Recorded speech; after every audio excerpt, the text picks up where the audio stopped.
Stop. Everybody hush. Hush. And listen. Because I'm about to give you the secret to what the fuck y'all are witnessing. What you niggas, N-E-G-U-S, of the royal kind, and niggas, N-I-double-G-S, what y'all are seeing right now are free people arguing over who got the best master. Oh yeah. So, we're going to go back to silent. Let's register this shit back down. We're going to lock this back down. So, I'll tell you when America was great. 7 years after the ending of the Civil War. Exactly what Candace, because you didn't give the comment, so you weren't prepared for that one. No, but that's not to jump on Candace, because again, I'm disagreeing with my friend. 7 years after the end of Civil War, blacks within 7 to 15 years accumulated over 15 million acres of land. Hold on, before we get to clapping, because the niggas bought some shit. Black people were the only skilled labor in there. So if it was welding to be done, iron bending, cotton picking, it was black people. So instantly, your value became more. And Candace has a point. The point that she made about illegal immigration affecting you is that it's going to affect you at some point. Why? If the Kegel Chicken Factory is hiring illegal immigrants at an undercut on the rate, it affects the black people who live there, who should be demanding $20 an hour because they're being undercut. So when they get wiped out, they have to hire blacks, pay them, and unionize. So she's right on that. But hold the fuck on, I'm not finished.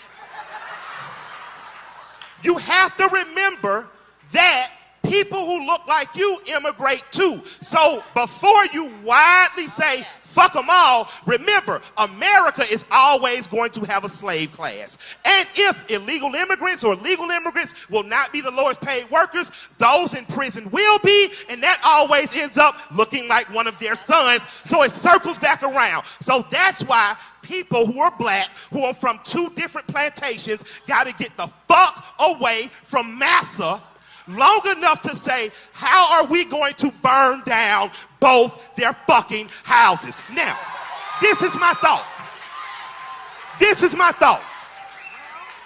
I don't care if you destroy the Republican or Democratic Party, because at one time, blacks were Republicans. And you dominated those 7 years after the Civil War. You were Republicans. You had more blacks in the House and Senate than you do now, and you dominated your own economic and communities. You did that as Republicans. As Democrats, you did the same in cities like Atlanta. You failed in other cities. But the most important thing is self-organizing.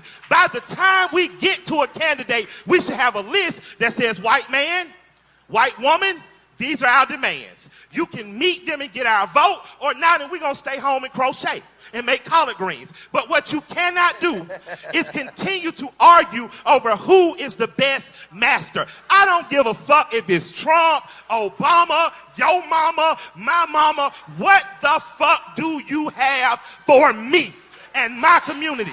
Now, if you do not, and if you stop playing, oh, I'm going to say the snazziest shit to each other on stage, I'm going to show that motherfucker, this is going to be a quotable, and we close up the doors, and we simply say, how do we take the good of what you have, the good of what you have, the good of what you have and you have, how do we shape it into a 10-point agenda to present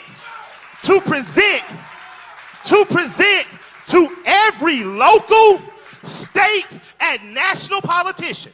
If you cannot meet points on our agenda, we simply can't support you. I like you. I love your casinos, Mr. Trump. I like you, Bernie. I like maple syrup that comes from Vermont. But what do you have for us? Now, when talking about have black people done better, we keep doing better and we keep getting knocked down. We keep doing better and we keep doing knocked down. So I'm going to tell people, this is your homework. Fuck trying to convince you. I want you to go home tonight. I want you to listen to Thomas Sowell. I want you to listen to, hold on, I got you coming. You look, my nigga. All right. Yes, so, right there. I want you to listen to Walter E. Williams. Yes. I want you to listen to Antonio Moore. I want you to listen to Yvette Carnell.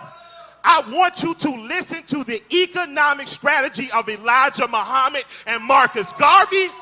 I want you to listen to the political strategy of Stokely Carmichael. I need you to get on your study and prove yourself worthy shit, because I'm tired of arguing who got the best master. You are already free. Now, nigga, act like it. Do your research.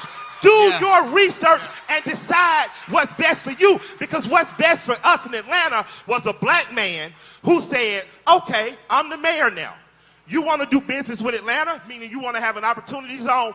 29% of all government contracts had to be attached to black people. When he found out that there were no black architectural firms, he said, black people build driveways, we can build airport runways. So he gave the white architectural firms the rights to build the airport.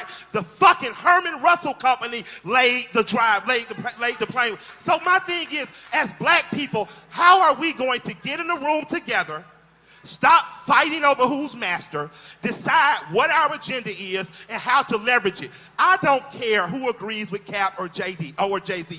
I cared that black people as a whole showed up to work that day. What if nobody would have showed up to work? What if everybody said, you know what, fuck it, my nigga? What if everybody on the same day would have done that? If everybody, every policeman, every beer salesman, every car parker, every NFL analyst would have not showed up. Until we ready to do that, we're not serious about being free.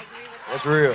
You just here to see a show and argue over who got the best master. Until we decide what is the real breaking point. If blacks are 15% of this nation, we should be 15% of Wall Street. We should be 15% of music execs, 15% of Hollywood execs, 15% of governors, 15% of mayors. And until you hit that 15%, you're failing, fucking failing, no matter who your master is. So pick a better master. I say kill your masters and get your own shit.